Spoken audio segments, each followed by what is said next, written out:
обрубаются все там сексуальное какое-то влечение, романтическое влечение, если мужчина на первом свидании, еще тем более на первом свидании, за меня не платит. Ну, у сексе не очень, а вот снеговика ты запомнишь. И я такая: цікавенько. Я не хотела, чтобы меня массажировал мужчина. Я жить до яго прыехала. Белорусские мужчины, многие, они чувствуют границ. Гэта я хацела дзяцей замуж, ці гэта праграма за мяне хацела? Он не знает русского языка, он американец, но он видит фотографии с мужчинами разными. Яго там я знайшла цэлы стос нейкіх там любоўных кахання лістоў. То ёсць вось гэта незаўважная прыцягальнасць сексуальная. То мужчинам будет обидно.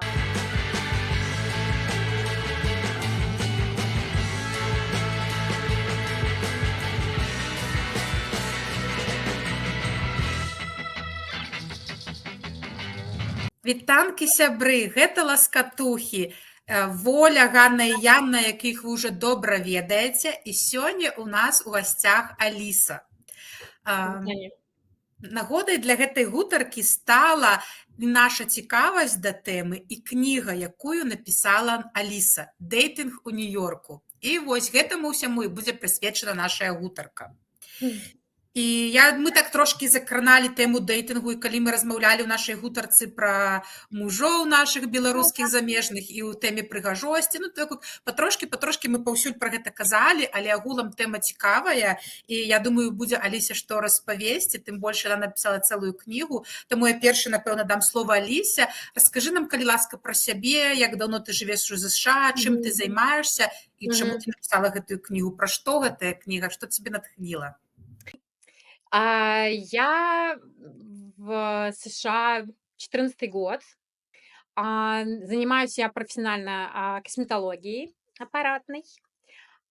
Почему написала эту книгу? Значит, все это время, что я нахожусь в Нью-Йорке, я хожу на свидания.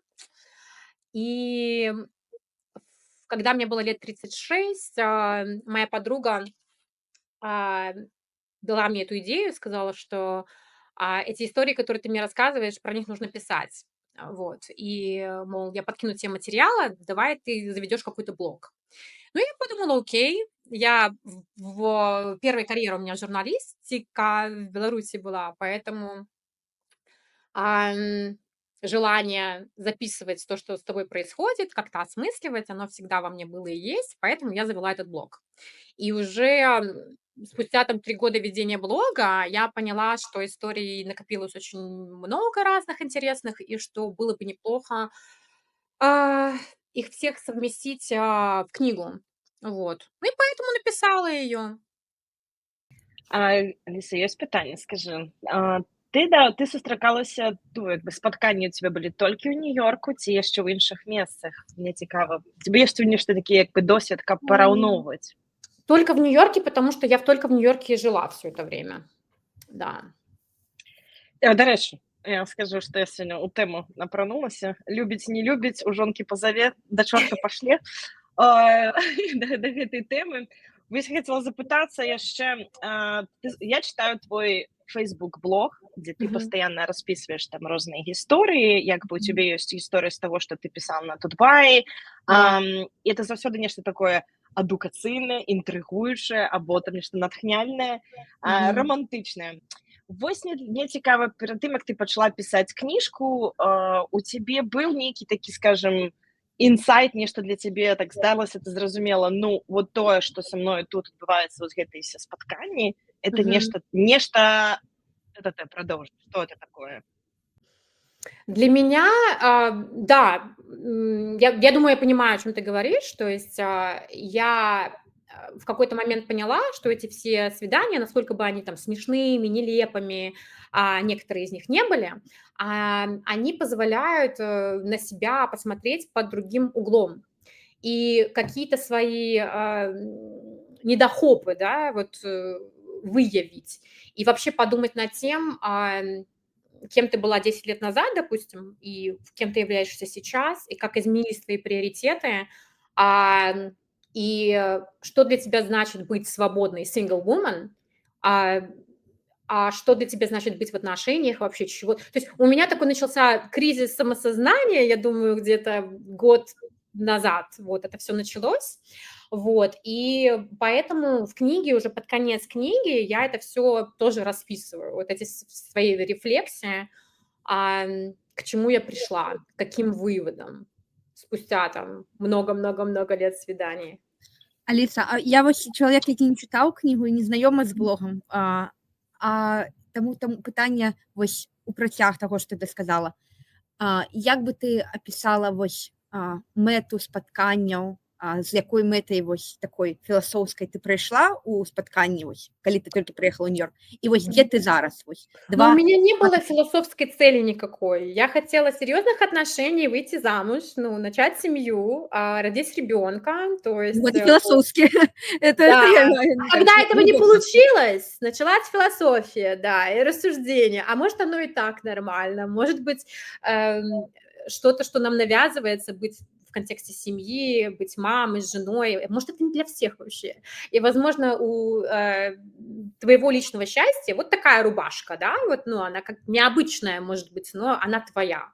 Вот, поэтому, да, изначально, конечно, господи, а зачем еще ходить на свидание? Не для того же, чтобы просто там заполнять пустоту в сердце. Вот, ну, да. Ты, до рэчы, пытанне падняла, якое я хацела трошкі пазней задаць, але калі ты сказала, мы таксама шмат падымалі ў ласкатугах тэму вось пра дзяўчын, жанчын, якія там хтосьці хоча замуж, хтосьці не хоча. І мне заўсёды ў галаве пытанне, наколькі гэта нашы арыгінальныя думкі. Вось грамадства, нават у Амерыцы, такое, што вось возлагае нейкую місію на дзяўчын, працягваць род, нараджаць дзяцей, табе трэба выйсці замуж. І там, ну, у залежнасці ад больш правы, там, кансерватыўных, там гэты большы ціск, там, нават у дэмакратычных такіх сем'ях ўсё раўно ёсць нейкая з дзяцінства вось гэта праграма.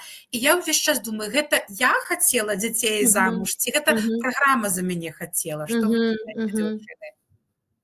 Ну, я как-то всегда хотела замуж и детей. И у меня вообще было расписано в детстве, я была очень серьезным ребенком, и у меня мама до сих пор помнит, она смеялась с этого. Я уже там в 10 лет показывала всем: вот в этом доме я буду жить, у меня будет 2 там девочек, я рожу одну в таком-то возрасте, вторую в другом возрасте. Вот это я буду работать в юридической консультации напротив этого дома. То есть я даже в голове, я помню, проигрывала, а что я буду делать на ужин, вот как я вот буду детей одевать. То есть у меня вот нацеленность на семью, мне кажется, была очень такая, ну, серьезная, и мне нравилась сама эта идея. И я прекрасно помню, когда в Беларуси у меня были серьезные отношения, мне было там, ну, допустим, 21-22 года, мне очень хотелось замуж и ребенка вот с данным конкретным мужчиной. Я чувствовала себя абсолютно к этому готовой.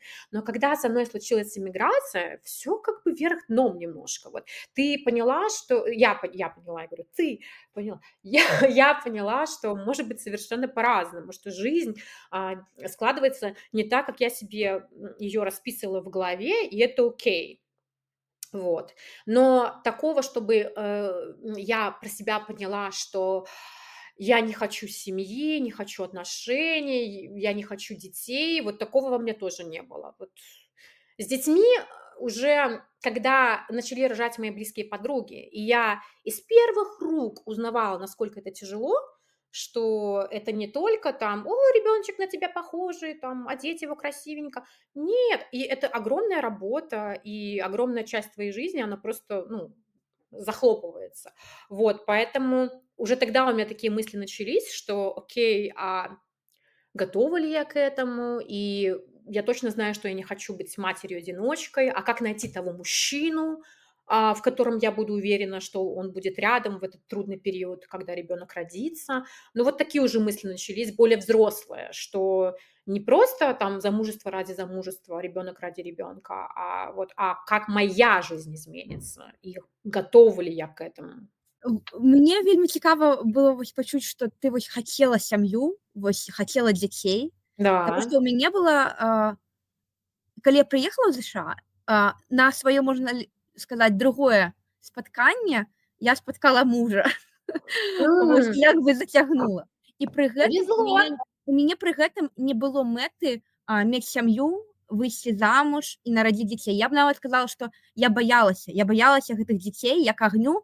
Я думала: боже мой, я прыехала, можна я проста адвучуся, можна я проста знайду працу, неяк хоць парухаюся па кар'еры, а потым недзе там знайду гадок другі для гэтых дзяцей. То бок у мяне наадварот было жаданне знайсці чалавека, з якім вось я буду проста вось сабой. Таму што калі прыязджаеш у незнаёмую краіну, ты такі нікога не ведаеш, не то што не ведаеш, ты не разумееш, як яны іх мазгі функцыянуюць. Яны неяк размаўляюць па-іншаму, яны кажуць адно, яны, можа, думаюць іншае, і я спрабавала знайсці нешта знаёмае, хто як бы размаўляе на мове, якую я разумею, і проста вось не тое, как ну, літаральна вось на мове, вось там расійскай, беларускай, а просто хто думае вось на маёй хвалі, вось на маіх там каштоўнасцях. І я вось для гэтага шукала вось аднаго чалавека сустрэла, мне падалося, што вось гэты чалавек вось маіх каштоўнасцях. Потым вось я для гэтага ну як бы можна сказаць хадзіла на спатканні, сустракалася. Тому вось я не ведаю. Мне вельмі цікава вось просто твой погляд, можа ты іншых людзей ведаеш, можаш абагульніць, наколькі вось распаўсюдная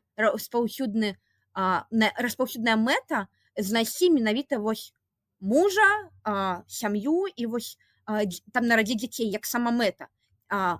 Таму што вось мэты, вось я не дарма спытала, таму што мэты насамрэч розныя бываюць. Не толькі вось што знайсці партнёра, можа проста хацецца знайсці safe place пасля вось іміграцыі, знайсці вось нейкага сябра ці партнёра, а не менавіта сям'ю і вось нешта там глобальнае будаваць. Слушай, ну, может быть, некоторые ищут сябра, но среди моих знакомых искали именно отношения. То есть не все хотели детей, но отношений, да, хотели все серьезных.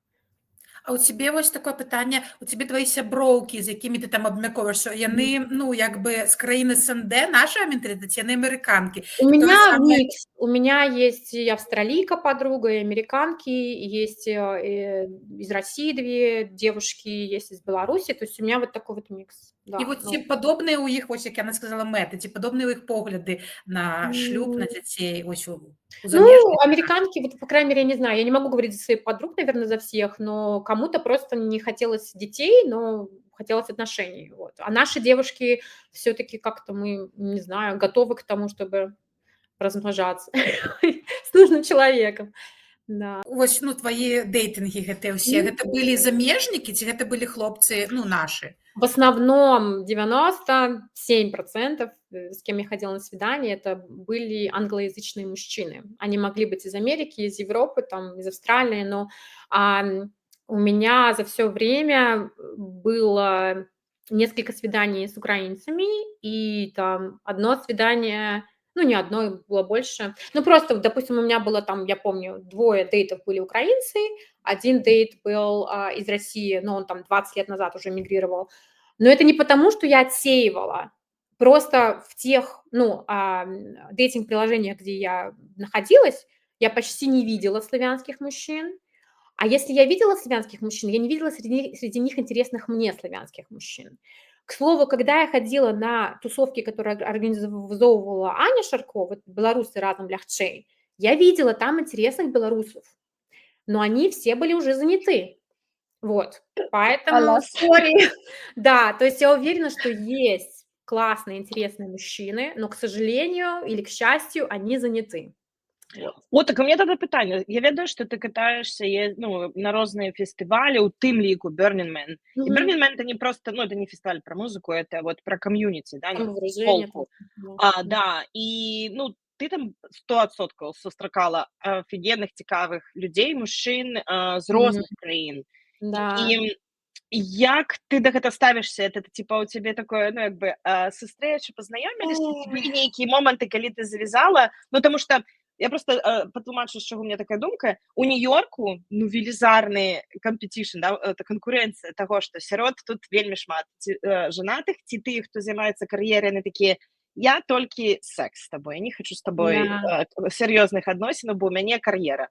І трэцяе, гэта, ну, горадзе вельмі шмат геяў або, ну, бі.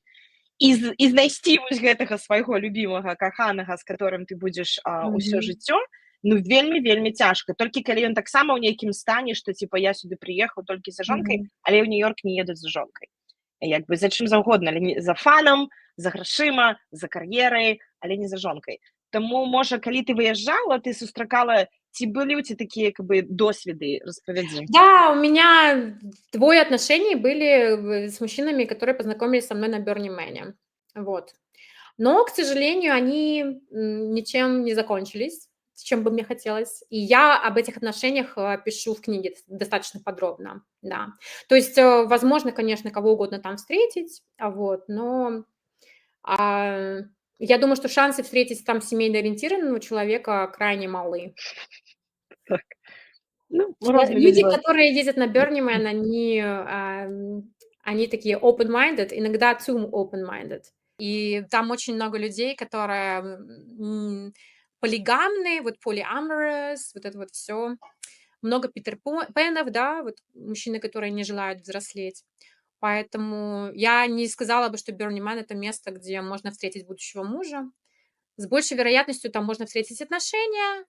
Вот, они будут, наверное, увлекательными отношениями, но вряд ли приведут к браку. Хотя в моем лагере была женщина, очень красивая. Она в 38 лет на Burning Man тоже познакомилась, с ней познакомился парень из Нидерландов. И он был из моего лагеря. Эта женщина не была в моем лагере. И, значит, они познакомились на каком-то танце, все такое прочее, а потом она просто растворилась, и он нигде не мог найти ее, и он только знал, что она Оля, что она снимает фильмы и живет в Нью-Йорке. Короче, И он ко мне попелушка. обратился и сказал, что помоги, может быть, найти. Я говорю, ты знаешь, что Оля — это очень распространенное имя, но она снимает фильмы. Окей, уже хорошо. И я просто распространила это по своим знакомым, и мы нашли Олю в течение 2 дней. И они стали переписываться, они стали ездить друг к другу. Она в Нью-Йорке, он в Нидерландах. Казалось бы, там дистанция и все такое прочее. Потом ковид. Тем не менее, через 2 года они поженились и все еще вместе. То есть, да, это происходит, но это скорее исключение из правил. Выключение справа. Супер гісторыя, мне чамусьці мураши пайшлі, што Ну, так получается, что да, я помогла кому-то найтись. Это здорово. Слухай, а мне вось такое ў тэму вось пра матывацыю мужчын. Я недавно пачула такую думку ад адной сяброўкі.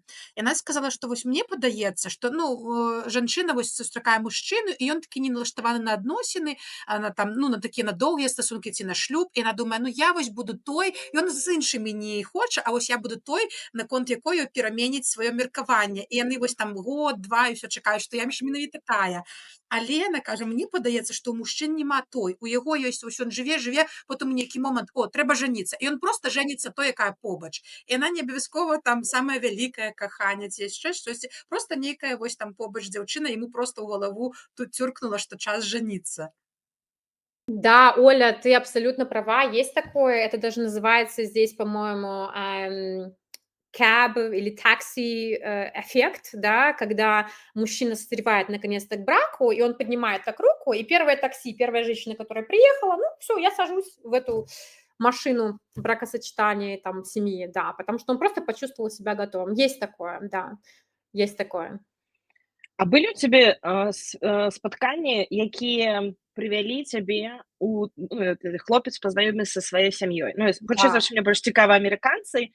І Да. я ведаю, што ты маеш адукацыю ў псіхалогіі, і мне вось цікава, гледзячы на маці, на сям'ю, ці былі ў ці такі моманты, ці ты такая, окей, это крынж, я ўжо ведаю, што тут трэба сыходзіць, ці ў цябе было наадварот, ты такая, я зразумела, вот распавядзі пра гэты самы Несколько раз цікавы мы досвед. знакомились с родителями, и всегда это был очень приятный опыт. То есть, как мне кажется, меня хорошо приняли, вот, и я произвела хорошее впечатление, и родители произвели на меня хорошее впечатление. То есть никаких таких ситуаций неловких не было.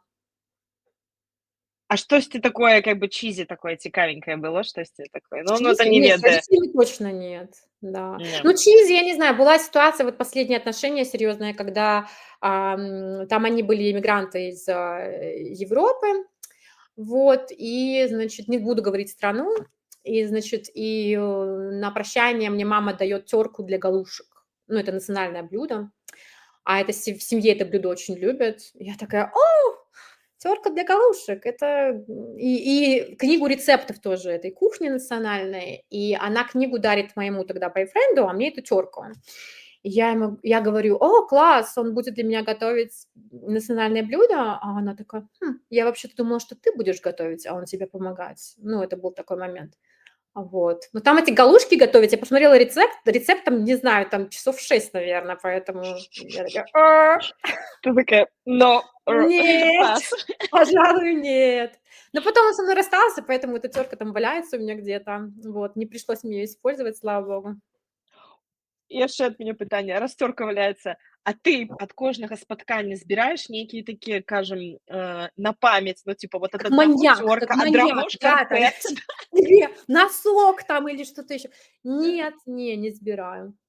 Слухай, а ты нотатники якісь ведзеш? Вось ты ў кнізе, там жа іх У меня вот дневники я веду постоянно. У меня это привычка с 11 лет вести дневники. Поэтому вот дневники я веду и фотографии туда вклеиваю. Был смешной момент, когда вот в последних отношениях, значит, я была в ванне, где-то там душ принимала, а оказывается, вот мой этот тогда мужчина, он взял мои дневники и стал смотреть. А он не знает русского языка, он американец, но он видит фотографии с мужчинами разными. И он мне не сказал, ну, потому что он нарушил мою privacy. Но потом это вылезло в одну из ссор. Я говорю: как ты мог вообще? Как ты мог? Это мое личное пространство. Но он тогда не знал, что я и книгу напишу еще про дейтинг. Вот, так бы он сильно, наверное, удивился. І Но пра яго ў тым ліку, да, ну, эту про кнігу него я не написать. писала, не успела, потому что я уже, получается, закончила книгу, но на вот как раз перед тем, как я его встретила. То есть ему повезло в этом плане. Ему повезло. Яна, твоя тэма асабістая прастора. Яна ўсё хоча Так. высветліць. У мяне вельмі спецыфічнае меркаванне да гэтай тэмы межы. Паўсюль межы, людзі як быццам бы прачнуліся, і псіхолагі пачалі размаўляць пра межы. Ну, добра, з межамі, як і з любымі іншымі рэчамі, не трэба перагінаць палку. І я бачу, што людзі зараз, якія вось былі з абсалютна без межаў у негатыўным вось сэнсе, яны такія: "О, трэба межы будаваць". І яны пачалі так будаваць, уже цэглы навезы, ямы накапалі, пабудавалі гэтую мяжу, і потым яны думаюць: "А чаму няма стасункаў?" І маё меркаванне, што з межамі трэба вельмі асцярожна. Для мяне, вось для маіх асабістых стасункаў, мне падаецца, гэта была тым, вось гэтае жаданне не мець межаў, і мне самой, і я таго самага хацела ад партнёра. Гэта не можа быць аднабокім рашэннем, каб не было межаў. Таму што я лічу, што калі ўжо і з самым блізкім чалавекам ты будуеш межы для таго, каб адчуваць сябе, не ведаю, спакойна, каб не было нейкіх канфліктаў, дык навошта гэтыя стасункі? Для мяне вось адзіная прычына, вось чаму мець стасункі, каб можна я буду вось проста абсалютна вось сабой, абсалютна не буду мець межаў. І вось цікавая такое гісторыя, калі ўжо тут все расказваюць гісторыі, у мяне з мужам вось было, чаму спатканне вельмі добра, ну, спатканне. Там гісторыя, што я жыць да яго прыехала, это быў каучсёрфінг, што мы як бы адразу дамовіліся, ну, як адразу, праз пэўны даволі кароткі час, што калі мы ўжо як бы ў стасунках, то давай не будзем вось гэта тваё, гэта маё, давай проста паспрабуем. Гэта магчыма. І я зразумела, што гэта было некамфортна. Гэта даволі некамфортна, вось як ты кажаш, там дзённік можна паказаць. З аднаго боку, а чаму ты хаваеш? А з іншага боку, ну, гэта ж межы, можна заўсёды сказаць, што маё асабістая прастора. І проста прыйшлося вось мне перайсці праз вось гэта, што няма чаго хаваць. Калі гэта дзённік, заўсёды можна расказаць, што ну так, былі стасункі, так я записываю, я такая. Можа, я яшчэ кнігу напішу, таму што чаму не, я журналістка. Ну, ось я просто так пераношу. У маім выпадку гэта там было іншае. Ну, карацей, я вось да гэтых асабістых межаў, я думаю, што гэта таксама частка можа быць і таго, да чаго прыглядзецца варта тых, хто шукае вот свайго партнёра. Таму Просто, самае галоўнае. я понимаю твою мысль, но, дневник для меня — это терапия. И для меня вот дать кому-то почитать мой дневник — это как вот: давай ты посидишь на сессии с терапевтом, вот я ему всё вывалю там про тебя, про свою там, не знаю, ситуацию на работе, а ты будешь свидетелем этого. Я не хочу. А для меня это еще и как-то возможность вот выпустить пар какой-то, еще что-то. Поэтому, ну, для меня вот это вот святое, это вот my sanctuary. Не трожь мои дневники. Вот. И вообще я считаю, что когда в отношениях есть элемент какой-то интриги, когда ты не полностью раскрываешься вообще партнеру, а что-то все-таки в тебе остается тайным, то это, может, и хорошо, это поддерживает какой-то огонь любопытства. Вот для мяне гэта як бы Да. гульня штучная абсалютна. Мы людзі такія складаныя, што нават калі ты захочаш ўсё раскрыцца і застацца без загадкі, гэта практычна немагчыма, таму што мы пастаянна самі з сабой, і заўсёды ёсць што расказаць, падзяліцца і, ну, як нам самім сабой цікава, дакладна, і ёсць што цікавага прапанаваць іншаму чалавеку. Кстати, хотела сказать про границы, про межи, да? Отличие, вот я думала, чем отличаются американцы, американские мужчины от белорусских мужчин. Белорусские мужчины, многие, не чувствуют границ. И вот это, допустим, вот привожу пример. У меня есть знакомый, он массажистом работает в Америке. И он мне пишет: вот, Алиса, приходите на массаж. А у меня ситуация, ну, очень... У меня ограниченный бюджет, у меня и денег на массаж нету, ну и вообще как бы я не хотела, чтобы меня массажировал мужчина. Вот я нашла себе женщину-массажистку, и мне гораздо комфортнее, когда мне массажирует тело женщина. Я ему об этом аккуратненько так пишу, деликатненько. А он наяривает: нет, приходите, а я вам бесплатно сделаю, а я вам сделаю с каким-то маслом. И я говорю: слушайте, ну, Александр, ну вот я, ну, не хочу, ну, извините. И он такой: Алиса, у вас андрофобия. Ну, типа, боязнь мужчин у меня, и вот поэтому я не хочу к нему на массаж. Но вот это отсутствие вот, ну, как бы у человека такта, и вот он просто не чувствует границ. И американские мужчины в этом плане натасканные. Конечно, многие из них тоже нарушат твои границы, но большинство из тех, с кем я ходила на свидание, чувствуешь к себе уважение и уважение к границам, как мне кажется. Ну, Цікава. тогда я подзялюся гісторыяй, і вось таксама я калісьці яе выкладывала ў інтэрнэт, ну, шмат гадоў таму, і там падзяліліся меркаванні дзяўчын. Ну, карацей, мне муж, я для мужа трэцяя жонка, трэці шлюб. І ён вось любіць ад всех сваіх там вось гэтых таксама там з нейкіх дзяўчын, з якімі там сустракаўся, жонак нейкія там фатаграфіі збіраць, там нейкае памятнае. І я ведаю, што для многіх дзяўчын, ну, гэта як бы для іх меркаванне ўсё павінна спаліць там, і я толькі адзіная. І я думаю, штосьці вось пераехалі, калі ў гэту новую, ну, хату, а ў гэтай хаце ён калісьці даўно жыў, потым ён з'ехаў, мы вярнуліся, і мы ў падвале там разбіраем, і ў яго там я знайшла цэлы стос нейкіх там любоўных кахання лістоў, там з яго ці та першай жонкай, ці з нейкай дзяўчынай, і ён просто так забраў, такі кажа: не палі, там нічого не рабі. Я говорю: так я б нічого не рабіла, ну гэта ж, господі, было 15 гадоў таму, па-першае, па-другое, калі табе, ну, па нейкай прычыне хочаш іх трымаць, трымай. Ён кажа, просто яго вось там нейкая там адна з жонак, калі знайшла, она іх спаліла, і ён настолькі расстроіўся. Конечно. Вось. І для мяне, ну, як бы, калі яму вось гэта для яго важна, вось, трымаць нейкія рэчы, напрыклад, мне нема сумневаў, што ён мяне кахае, таму калі яму важна з нейкіх мінулых стасункаў трымаць, то так, але многіх дзяўчын, асабліва вось такіх вот тых славянскіх, як бы гэта, ну, яны не зразумелі, ім кажуць: як, гэта же там змена і так далей. А я тоже, у меня есть такая теория, что если мы храним эти какие-то вот милые, не знаю, письма, воспоминания, ты хочешь хранить воспоминания о себе в тот период. Это не столько ради того, чтобы помнить того человека, а чтобы помнить себя в тот конкретный период. В этом есть что-то такое сентиментальное. Поэтому мне кажется, что ты отреагировала очень мудро и как женщина, которая уверена в себе. Вот. Оценил он, я уверена. Ну, дзякую. Ганна, што б калі ты у свайго мужа знайшла там 15-гадовай даўнасці?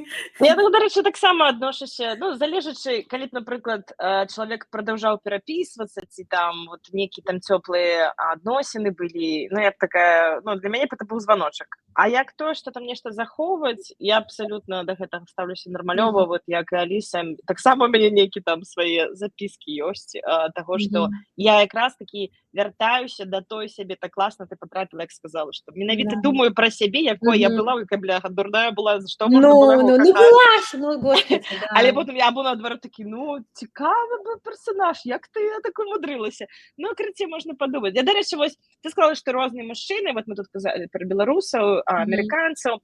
Вот мне цікава, слухай, Нью-Йорк, ну, асаблівасці Нью-Йорка, Мгм. дэйтинга, яна абсалютна разнастайны, а Нью-Йорк менавіта розныя мужчыны, розныя культуры, і ўсё, што там эмігранты прыязджаюць, розныя прафесіі. Там я чытала Мгм. пра хлопца, якім там з Еля ты пісала, потым там Да. нейкі быў рамантык, там пісьменнік, там, ну, карацей. Вось гэтая разнастайнасць, яна цябе стымулюе, узбуджае, табе інтрыгуе, ці гэта ўсё ж такі нейкі такая цяжкасць і складанасць, Не, я гэта... обожаю это. Ага. Я обожаю Нью-Йорк за разнообразие всего, характеров. Это то, что дает мне новизну, да, то есть у нас же дофаминовая система, она новизну настроена, поэтому мне всегда это очень нравилось, что все такое разное, не скучное. А ёсць у цябе нейкі тып мужчыны, які табе падабаецца? Ты вось сказала, што ты любіш разнастайнасць, а ці ёсць всё-таки вось нейкія рысы, Я бы якія... сказала, внешне нет. Внешне у меня были блондины, брюнеты, низкие, высокие дейты, а вот именно какие-то требования к интеллектуальному уровню у меня есть определенно. То есть я не скажу, что я интеллектуалка, абсолютно нет. Но мы, девушки из Беларуси, гораздо более рафинированные по сравнению с американками. Мы больше знаем о мире, у нас каких-то больше общих, не знаю, знаний. И поэтому для меня важно, чтобы мужчина хотя бы был не хуже в этом плане. То есть к этому у меня, конечно, есть требования. И если человек умен, и ум у него такой живой, если вот это интеллектуальное любопытство, то я очень это приветствую, и меня это привлекает, да. А як ты адносішся да таго, што ёсць такая беларуская, ну, сярод беларускіх мам Мгм. устаноўка, і мне таксама яна Мгм, калісьці мгм, была, што жанчыны павінны быць адукаваны, умець гатаваць, умець усё тое сёе, быць мгм, мудрай, а мгм. мужчыны павінны быць там з добрым пачуццём гумара, але трошкі страшней абезьяны, і ўсё это нормально, як бы, ну, это же мужчына, у яго прыгажосць не ў гэтым. Ну, вот я Да. абсалютна часта М, чула такую мгм. установку. Якія ў цябе былі ўстаноўкі, калі ты сюды прыехала, і якія, як скажам, разбіліся проста як бутэлька аб сцяну? Як нешта такое было М. ў цябе? Ну, праз спатканне ты зразумела, вось Я ты не была праналізавала сябе. испорчена свиданиями с красивыми мужчинами, живя в Беларуси. И мои эти первые длительные отношения, они были с человеком, который многим показался бы как раз-таки не очень привлекательным внешне, а я прям любила, не могла. Вот, то есть какая-то, наверное, я больше смотрю на какую-то химию интеллектуальную, эмоциональную, вот физическую. Если она есть, и если после свидания с человеком у меня нету шлейфа усталости, а я, наоборот, чувствую себя заряженной, то вот оно, вот, я хочу с таким человеком встречаться. То, что у меня разбилось вдребезги, я все-таки до сих пор очень наивно верю в то, что мне говорят, и многие мужчины в Нью-Йорке, они говорят то, что женщины хотят услышать. Они не говорят, что я хочу с тобой повстречаться, потому что ты экзотическая игрушка, у тебя акцент прикольный, вот я хочу, не знаю, попробовать секс там с белорусской. Они говорят, что я хочу серьезных отношений, да, я созрел для семьи. И я распахиваю глаза и верю во все это. А потом оказывается, что совсем другие у них были планы на меня. И вот поэтому просто учишься быть как менее наивной и доверять не словам, а действиям мужчины. Вот. Но все равно попадаешься в Окей. эти ловушки.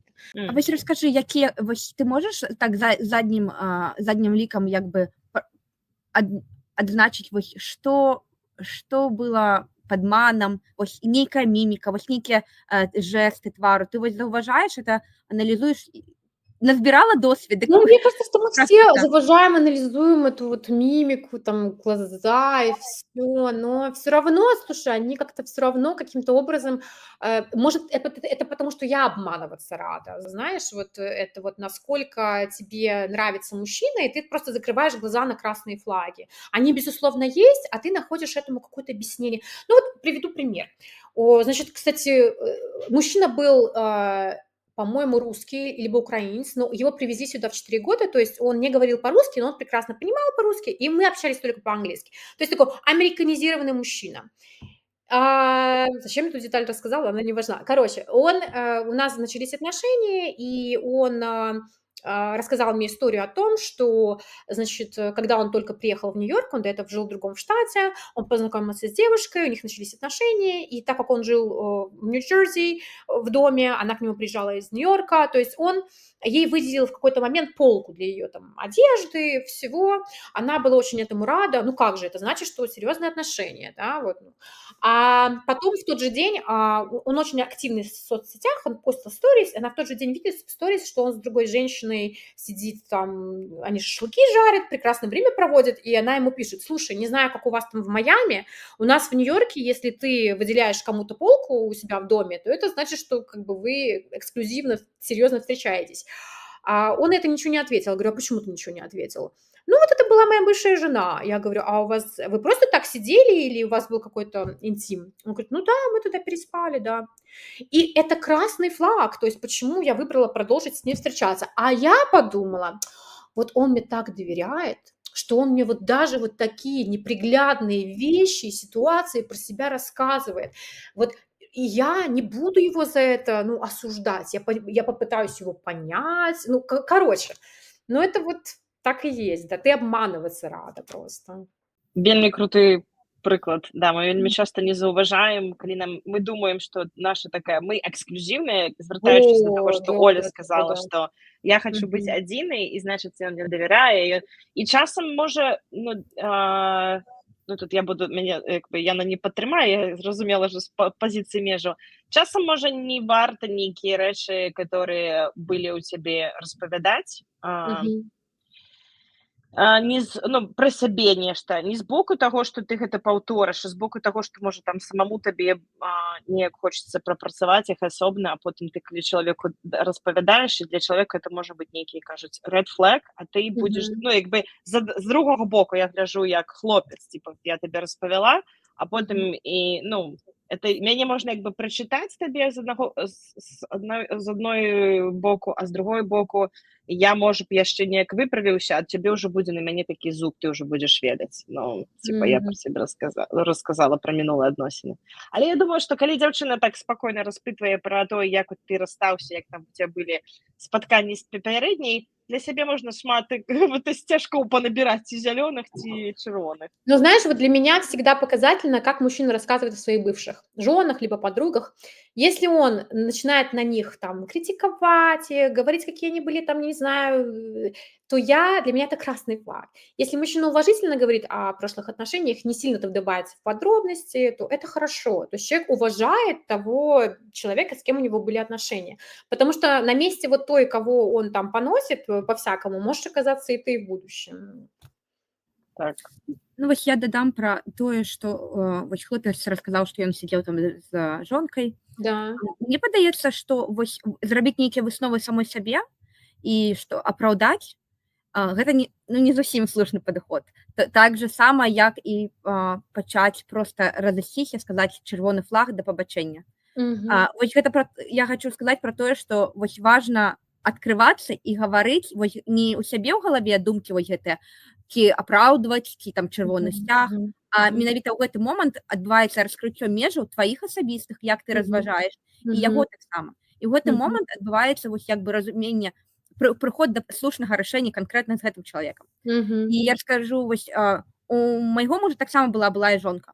І замест таго, каб рабіць высновы на падставе, як ён пра яе расказвае, а расказваў не вельмі добра, я просто паспрабавала дапытацца вось да таго, як чалавек разважае, таму што бываюць сітуацыі, што жонкі таксама не зусім адэкватныя, і як пра іх расказваць, значит, не расказваць, да канца не раскрывацца, рабіць выгляд, што ты паважліва ставішся, просто каб дзяўчына падумала, што ты агулам і так пра яе будзеш расказваць. Але бываюць сітуацыі, што і жонкі не зусім такія, пра каго можна расказваць нармалёва. І вось важна як бы намацаць вось гэтую шчырасць, абсалютную шчырасць, і вось разважаць разам з вось гэтым чалавекам пра яго самого. ставіць на ім чырвоны сцяг, дык вось падчас размоваў і як бы расказаць, што вось я ў гэты момант я думаю, што ты там не шчыры, або ты занадта яе абгаўнячваеш, ты будзеш так же сама мяне абгаўнячваць. І таму да пабачэння гэта чырвоны сцяг. У залежнасці ад таго, як вось гэтая размова праходзіць, яно шмат дае. І вось, гэта вось пра межы, як вось я іх бачу. Уже. У мяне яшчэ была думка пра то, не пра межы, а больш такі вот, зноў жа вяртаючыся да Нью-Йорка. У Нью-Йорку ёсць Бушвік, я ведаю, што ты там. Я там жыву. Да, гэта месца хіпстараў, калі хто не ведае, калі хто нас глядзіць з Нью-Йорка. Там вельмі шмат розных суполак.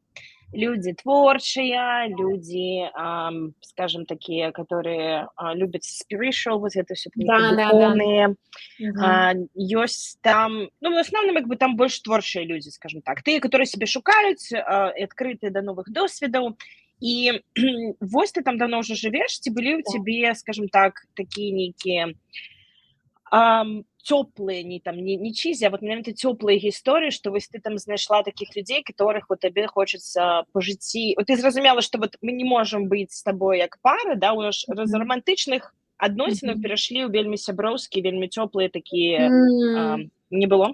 Нет, у меня после романтических отношений дружбы не бывает. То есть обычно я удаляю даже соцсети человека, я не блокирую, то есть до этого не доходит, но для меня это как бы what is done is finished, как говорил мой профессор. Вот, поэтому для меня дружба, наверное, невозможна, с кем у вас были какие-то близкие отношения.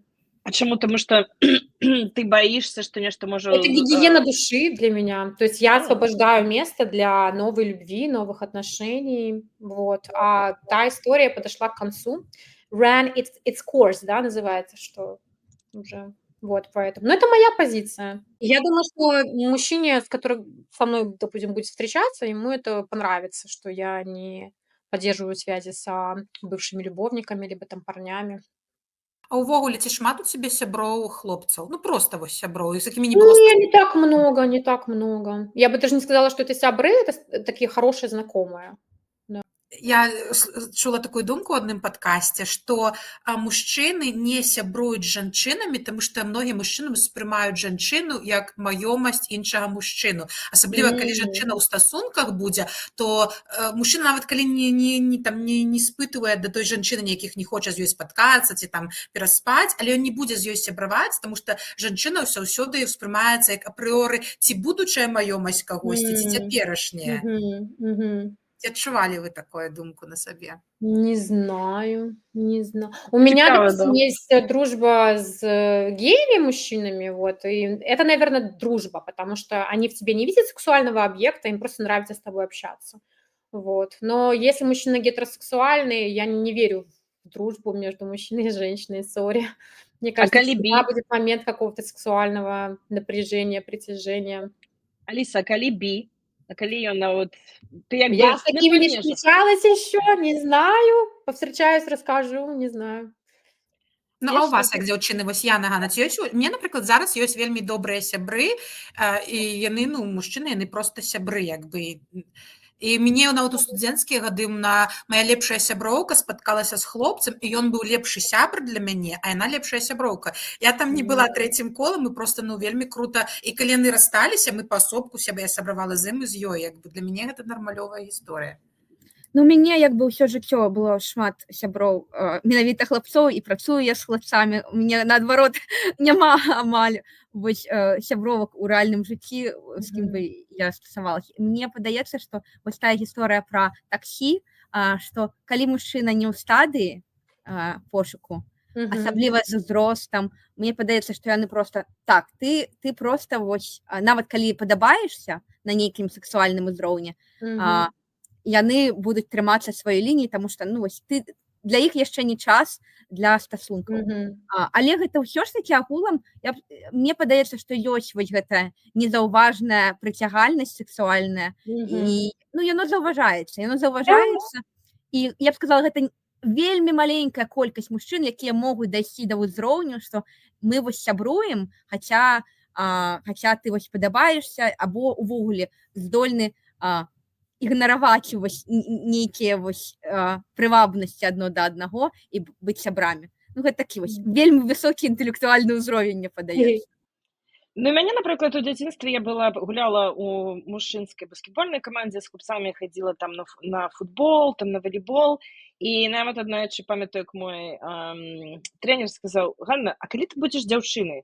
Я такая: «У сэнсе?» Ну, а мне там, канешне, хлопцы некаторыя з тымі, которым я была побач, мне былі падабаліся, я нават там закахалася, але яны мяне не бачылі як аб'ект дзяўчыны, таму што яны са мной подные хадзілі, яны там мне пра сваіх дзяўчат распавядалі, я для іх была іх пацан, да. І потым я неяк там на дыскатэкі, я прыйшла там у спадніцы, туды-сюды, іх стаю, і яны такія: «О, а мы у сэнсе, ты типа дзяўчына, ну ты типа з намі, ты пасана тусіш». І мяне проста з цёплых сяброўскіх адносін перарасло ў тое, што у мяне зараз, я ў шлюбе 11 гадоў, таму я таксама думаю, што калі вось ёсць все ж такі сяброўства, там дзе-то там на падкорцы ёсць нейкая цёплая хімія, которая вот людзей падагрывае, ну, прыцягненне нейкае ёсць. Просто што ў цябе нейкі ёсць сацыяльныя канструктывы, ты там любіш свайго там мужа і ўсё астатняе, але ўсё роўна яны там дзе-то, ты такі: «Ну, можа, калісьці б, можа, там у цябе нешта было б, але, ну, это нереально, это просто так недзе там». Вот. Ну, а некаторыя просто напрыклад, для мяне мужчыны, ну, просто вот ён брат, ці вот я не уяўляю яго ні ў сексуальным контексте, ну, абсолютно ніяк. Вот, дарэчы, меня хотела запытаць тебе, Алиса, ты сказала, что в основном у тебе ресурс, як скажем, знаёмстваў, гэта аплікацыі розныя, да, дейтинг? Да, дейтинг-приложение, да. А вось як гэта адбывалася ў цябе дэйтинг падчас ковіду, калі ўсе баяліся, зачынялі дзверы, Я хацелі не боялась. адсутнасць Я не мужчыны, боялась. многія такі, ну, як бы, адсутнасць Не. інтымнасці, там, не было Я, таким может, цяжка? была как дурная, но я вообще не боялась этого всего. То есть, ну, получается, что я переболела, как я думала, гриппом в самом начале, и после этого... но у меня тогда начались отношения. То есть мне написал в начале эпидемии доктор, с которым я познакомилась на Burning Man, вот, кстати говоря, вспомнил про меня, и пригласил в поход. И мы с этого похода у нас начался роман. То есть я весь ковид с этим доктором провстречалась. И Зручно. это было прекрасно. Зручно. Мало, что ковид, так еще с доктором. Ну, классно. Я вообще не боялась заболеть. Он, Я кстати, печу ни с разу не патологоанатомом. заболел. Он ни разу не заболел. И когда мы сделали там в июне, по-моему, сделали тест, у меня антитела были, у него не было. Я говорю: как так, ты что-то не заболел? Он говорит: viruses do not mess with me. Он такой был очень самоуверенный доктор.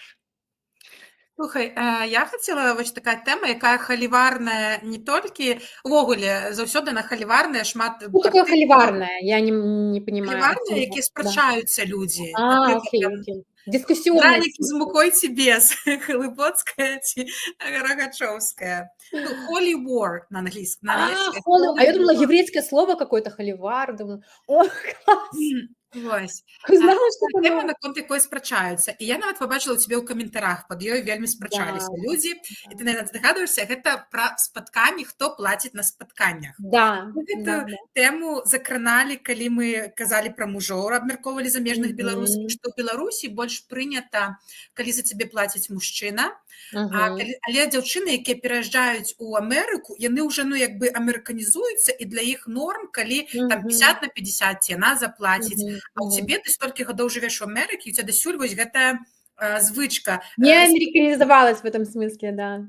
Но я объясню. Для меня это все очень просто. У меня чисто на уровне физиологическом обрубаются все там сексуальное какое-то влечение, романтическое влечение, если мужчина на первом свидании, еще тем более на первом свидании, за меня не платит. Потому что для меня это просто такой...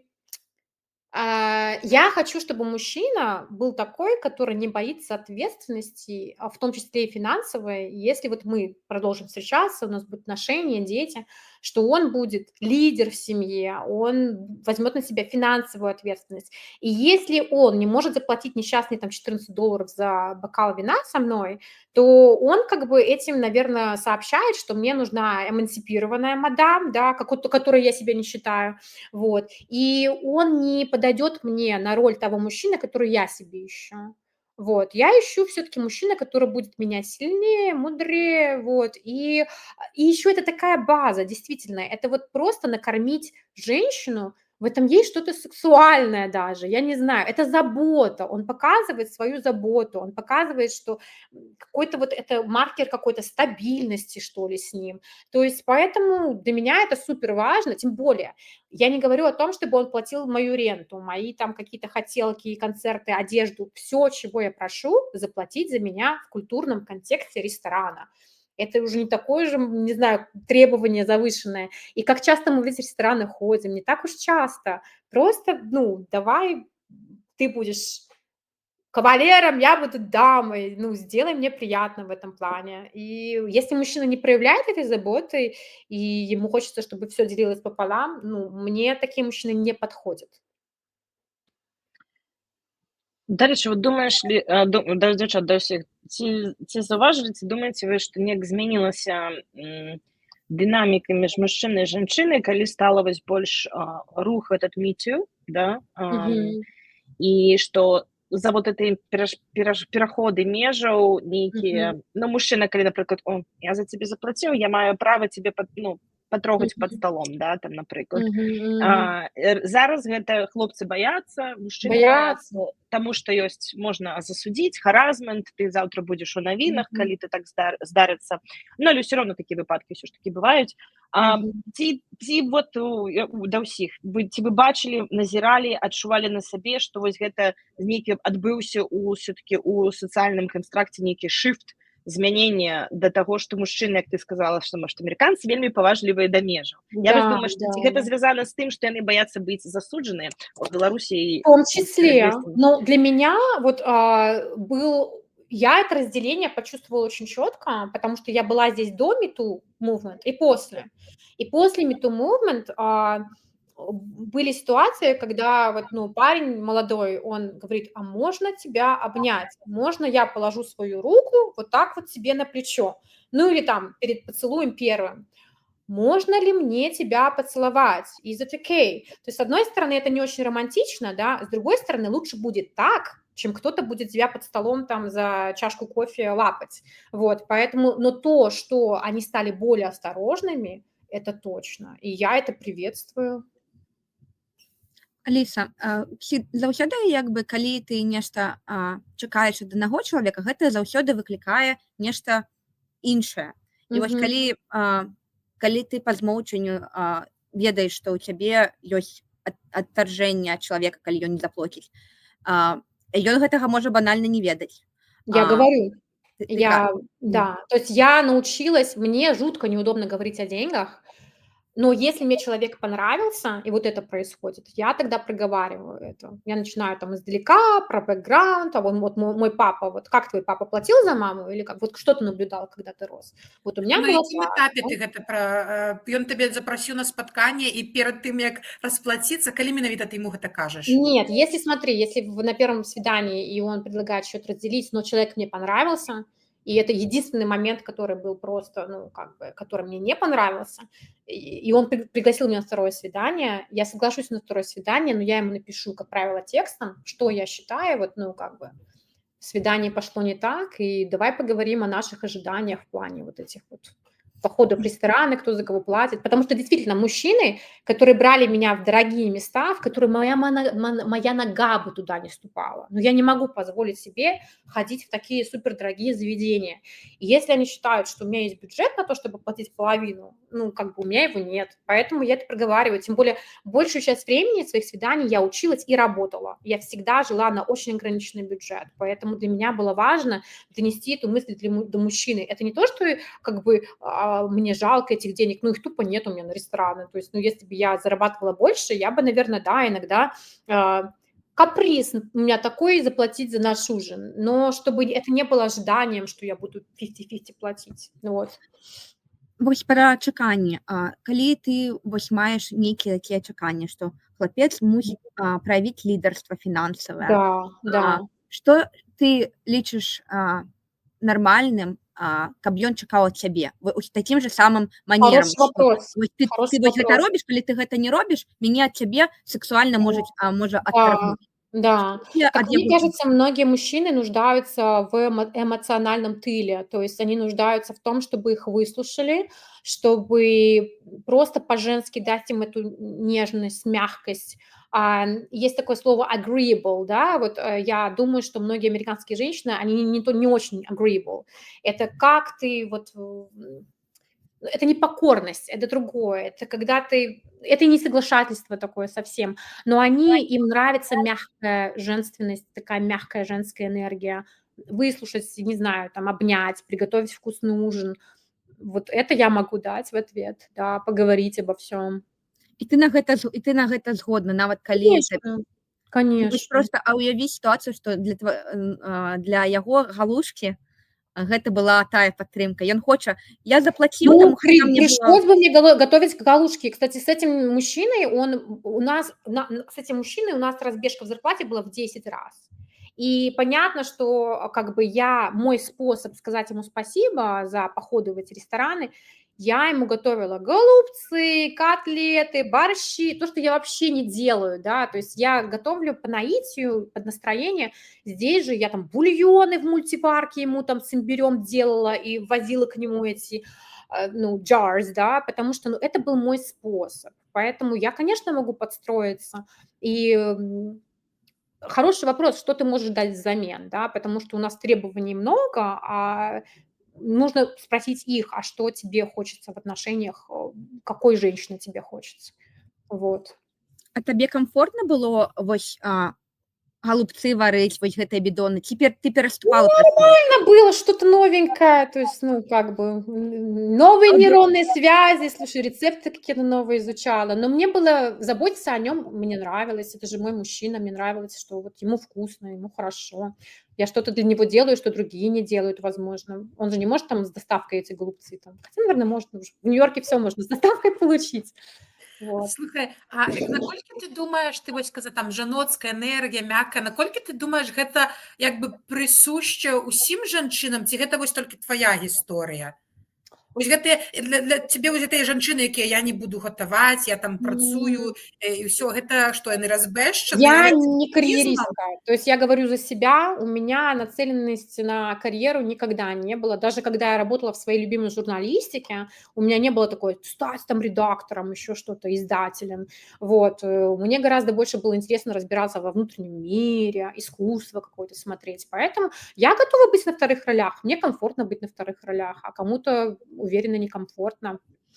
Вот, поэтому так интересно, что все мы разные, нужно просто искать кого-то, которому хочется, в тебе видеть. Ну, короче, это все можно найти, но нужно искать, да. Каб супадалі мэты. Да. И видение гендерных ролей в семье. Вот видение ролей в семье очень важно. Ліса, а ты плануеш напісаць, скажам, другую частку кнігі або нейкую? Я ведаю, што, напрыклад, быў такі момант, ты напісала, калі прыехала ў Штаты, побыла тут пару год, написала книгу. Пару год и написала книгу? Да, и написала книгу про то, як как здесь жить. Всех научу. 2 года прожила в Нью-Йорке, всех научу, как это все работает. Но мне спадабалася, што праз некалькі год ты адрэфлексировала, і ты сказала так, што табе самой стало типа, это цікава, што я так написала, это таксама твой досвед, который ты задокументавала, і класна табе, магчыма, зараз чытаць, перачытваць это і зразумець, вау, як я там была права. Да.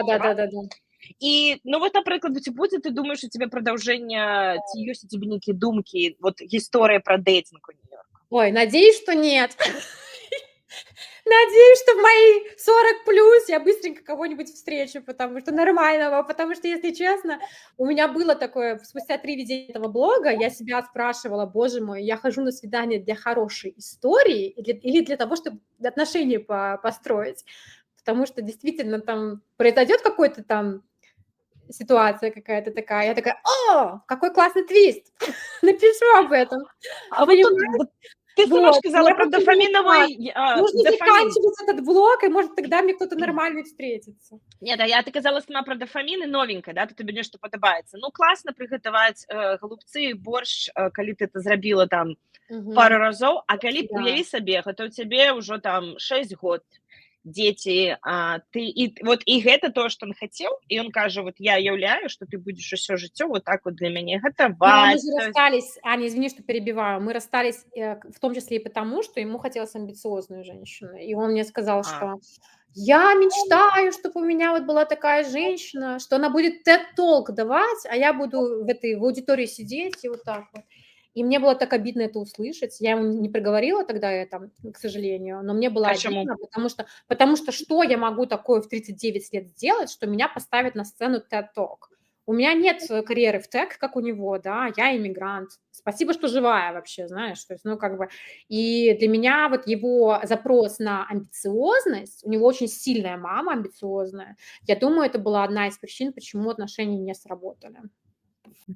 Мне падаецца вось таго, што ты расказваеш, што калі вось ты просіш заплаціць, ты чакаеш не толькі, што ён заплоціць, ты мусіш чакаць, што і ты будзеш граць для яго ролю, якая яму патрэбна. І атрымліваецца, што ён як бы заплаціў, таму што табе гэта хацелася, а яго патрэба была зусім іншай. Ён не хацеў вось гэтай жанчыны, якая хацела быць эмацыйнай падтрымкай. Вось атрымліваецца, што мужчына таксама як бы згадзіўся на гэта правіла, добра, заплачу, а гэта быў ужо званок, што, ну, па факту это розныя запыты да партнёра у вас былі. Да, запросы разные, Традыцыйныя совершенно і верно. роўнасць. Вось у цябе больш Совершенно традыцыйная верно. каштоўнасць. Ты Разные хочаш- языки любви. Смотри, для меня язык любви главный, наверное, это сервис и подарки. Я сама очень охотно дарю подарки в отношениях, а когда за тебя платят в ресторане, это что? Это подарок. Вот. Но у человека может быть совсем другой какой-то язык любви, да, и вы в этом не сходитесь с ним. Поэтому разные бывают причины, конечно. Но если мужчине некомфортно платить, это всегда заметно. Всегда заметно. И это очень неприятно. Поэтому... Расстаюцца з грашыма з фізічнай для боллю, цябе. да? Лицо, там мускулы дергаются на лице, знаешь, там, заметно всегда. Причем я не наглею, я никогда не заказываю что-то там супердорогое. Нет, то есть, ну, как бы я всегда уважаю финансовую ситуацию этого мужчины. Ты же не можешь знать, какая у него финансовая ситуация. Вот. А ты можаш даць вот парады дзяўчынам, которые вось толькі пачынаюць свой, скажем, дэйтинг у Нью-Йорку, вось парады таго, што don't do, big do not, не рабіце. Вот если у тебя некие такие в голове. Не сближаться очень быстро, не соглашаться на секс слишком быстро. Чтобы просто прошло время, чтобы мужчина начал инвестировать в ваше общение, потому что, ну, это просто мой опыт говорит об этом. Иногда тебе очень сильно нравится мужчина, и ты сама рада уже быстрее там это все, но нужно подождать, нужно подождать. Это я знаю, это то, что мне моя мама говорила, но теперь я говорю то же самое. Нужно подождать. Какие-то конкретные действия, инвестиции. Ну, допустим, как мужчина реагирует на твою болезнь? Вот заболела ты, простуду тебе или что? Он тебе скажет feel better, напишет себе, или он привезет тебе суп с имбирем, да? Вот, ну, как бы на действия смотреть. Вот это я тоже советую им, смотрите на действия. И еще один совет. Постарайтесь на своей территории не принимать, чтобы он привел на свою территорию, чтобы посмотреть, как мужчина живет. Уровень его чистоплотности вообще, потому что у меня были ситуации, когда мужчина, будучи красавчиком невозможным, с иголочки одет, шикарные всегда у него там наряды, бутоньерки и так далее. И когда я оказалась у него дома, он оказался хордером. Знаете, что такое хордерство, да?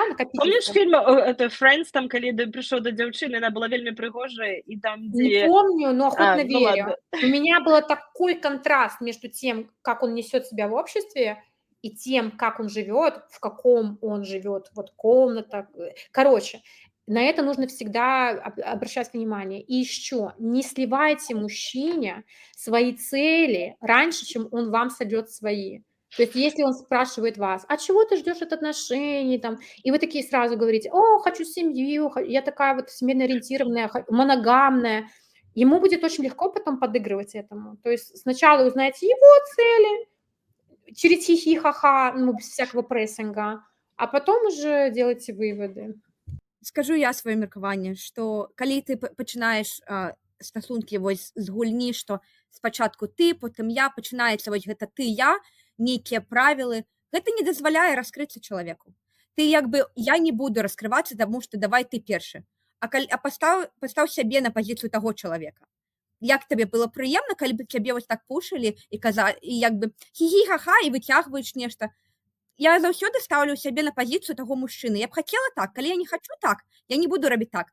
І гэта прыводзіць мяне да такой думкі, што ў стасунках мусіць быць больш-менш роўнасць. Калі ты не гатова, а я пра сябе таксама скажу. Я ведаю, што я не гатова ўсё жыццё згаджацца з роллю, што я буду эмацыйная падтрымка. Таму што, па-перша, мне патрэбна эмацыйная падтрымка, таму што я ведаю, што мне ў нейкі момант дакладна захочацца рэалізацыі. Нават калі я ў нейкі момант хачу быць маці, я ведаю, што гэта ненадоўга. І тое самае я чакаю ад мужчыны, што нават калі зараз мужчына хоча нейкай падтрымкі, таму што ў яго там праца, кар'ера папёрла, і ён адчувае сябе там дырэктарам, напрыклад, і яму хочацца проста расслабіцца. Гэта не назаўсёды. А калі ты вось ужо ведаеш, жанчына ведае, што там ты дакладна вось фінансавая падтрымка, а я вось гэта роль. Гэта ненадзейны план, таму што жыццё мяняецца, ты мяняешся. Мне падаецца, галоўнае не падманваць сябе. Вот я не памятаю, насамрэч, калі я апошні раз сустракалася, дэйцілася, таму я не магу тут рэлевантны нейкі досвед сказаць. Я толькі памятаю, што калі, ізноў жа, мае адносіны выраслі з сяброўскіх, вельмі блізкіх, дзе мы адзін пра аднаго ўсё ведалі, ён ведаў пра маіх хлопцаў, я ведала пра яго, і мне было абсалютна пра ўсё камфортна з ім размаўляць. І для мяне это быў такі, як кажуць, званочак таго, што я магу яму ўсё, што я думаю, як я адчуваю, сказаць, і ён мяне ўспрымае такое, якая я ёсць, про тое, што казала на пачатку Яна.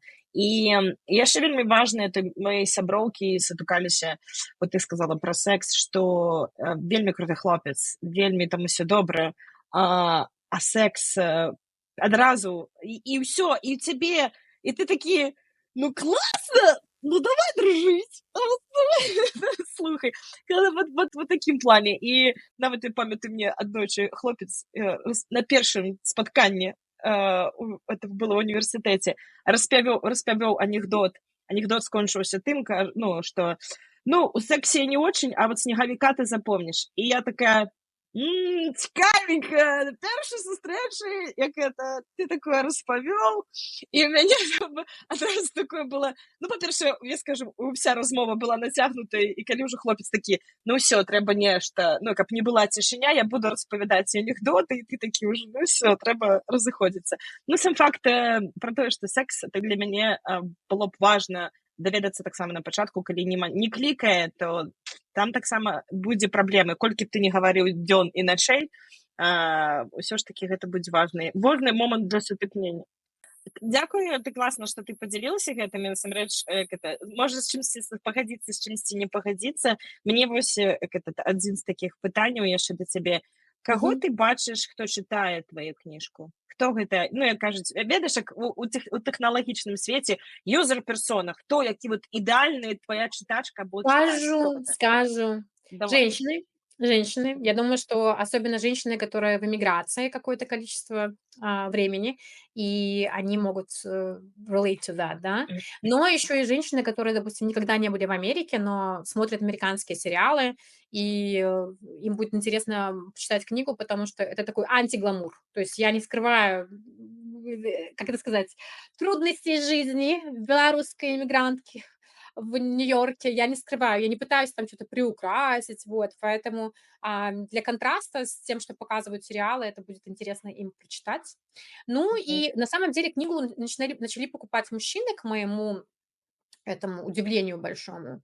Вот. И американские мужчины, им интересно, наверное, некоторые из них, у них есть типаж, запрос на славянскую женщину, и им интересно узнать вот со стороны славянских женщин, каково это дейтиться с ними. Вот. Но в основном вижу аудиторию женскую, конечно. І тебе это радует? Да. Супер. Мне просто было цікаво, кого ты... Да. Женщины, которые уже замужем, и не будут... У меня есть читательницы, которые давно замужем с детьми, и вот они, кстати, очень хороший от них тоже идет фидбэк. Интересно, а если бы я не вышла замуж, и у меня не было бы сейчас детей, вот я бы сейчас дейтилась, а как бы оно было интересно? Вот если бы я стала сингл, как бы оно было? Вот почитайте книжку, как, возможно, оно бы было. Так же, как и для меня, это терра инкогнито, да, семья, дети, у меня этого еще не было, вот, поэтому Да. Аліса, а мне вельмі цікава, як рэагуюць вось тыя персонажы кнігі. Я надеюсь, они не узнают. Я надеюсь, они не узнают, потому что когда я гадала, святочное гадание, я гадаю по Бродскому. У меня есть 2 томика Бродского, и я гадаю каждый год. И в этот раз я загадала вопрос, типа, что там с книгой, там, с продажами, с карьерой. И мне выпала строчка, я сама же загадала эту строчку: "Скитается теперь по адвокатам". И меня это так напугало, и я думаю: "Боже мой". Я, конечно, поменяла детали, имена и так далее, но мы живем в Америке, поэтому понятное дело, что мужчинам будет обидно. Мужчинам будет обидно, что как бы в каком-то они свете выставляются смешном. Хотя я ничего, ей-богу, не придумывала. Там как есть, так и пишу. Но не думаю, что им понравится, конечно, узнать об этом. Надеюсь, что не узнают. А если узнают, я готова, ну, поговорить и объяснить свою позицию. И это моя часть истории. Это как в суд вы идете, вот моя часть истории. Ну, расскажи ты, напиши ты, как вот было со мной встречаться. Это будет честно, да. Ну, как мне кажется, я очень нежно прошлась. То есть я не делала, не демонизировала их, больше, чем было на самом деле. И всё-таки старалась в их положение тоже где-то войти. Ну, слухай, Аліса, вельмі цікава, сябры, каго зацікавіла кніга Алісы. Мы, напэўна, пакінем кантакт Алісы, як з ёй можна звязацца і набыць кнігу, апісанне пад гэтым відэа. Все спасылачкі ўсё пакінем. Калі ласка, пакідайце у каментарах свае меркаванні. Усё, што мы наласкаталі па ўсіх пытаннях, што вы думаеце? Таму што насамрэч праўды адной няма. Кожная жанчына розная, унікальная, кожнай досвед унікальны. І вельмі цікава вось так от дзяліцца за такой сяброўскай гутаркай кожнай сваім досведам. Дзякуй вам, дзяўчыны. Дзякуй вялікі. Дзякуй, Аліса. Дзякуй, Аліса, што зайшла да нас. Конечно. Спадзяёмся, што продажы, кажуць, узлятуць і будзе яшчэ гэта другая сустрэча пасля таго, як ты будзеш ужо сядзець на кіпе грошай і распавядаць, як твоя кніжка Ох, твои слова да богу в уши. Да, чакаем працягу, з задавальненнем будзем працягваць чытаць твой блог. Замужнім жанчынам таксама цікава. Так, 100%. дзякуй, сябры, да пабачэння. Да пабачэння ўсім. До побачення.